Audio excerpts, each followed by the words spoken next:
বন্ধু, সামনে শীতকাল আসছে। আমাদের নারকেল পিঠেপুলি করতে খুব নারকেল প্রয়োজন হয়, কিন্তু আমাদের নারকেল কোড়ানো আর ছাড়াতে খুব অসুবিধা হয়ে যায়। এবার দেখুন, খুব সহজে তাড়াতাড়ি নারকেল ছাড়ানো হয়ে যাবে। কি সুন্দরভাবে দেখুন, খুব তাড়াতাড়ি হয়ে যাবে। আমি প্রথমে নারকেলের মুখের দিকটা এরকম কেটে নিচ্ছি একটা ছুরি দিয়ে। কেটে জলটাকে বের করে নেব। গ্যাসে একটা ঝাঁঝরি বসিয়ে এবার আমি নারকেল ভালো করে পুড়িয়ে নিচ্ছি।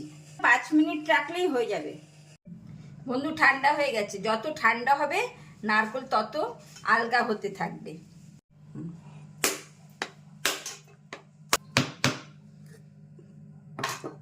পিল দিয়ে আস্তে করে ছাড়িয়ে দেব। অর্ধেক কুড়িয়ে নিয়েছি আর অর্ধেক কেটে আমি পেস্ট করে দেখাচ্ছি। 10 মিনিটের মধ্যে পুরো নারকেল কোড়ানো হয়ে যায়, ছাড়ানো হয়ে যায়। আপনারা এইভাবে করবেন।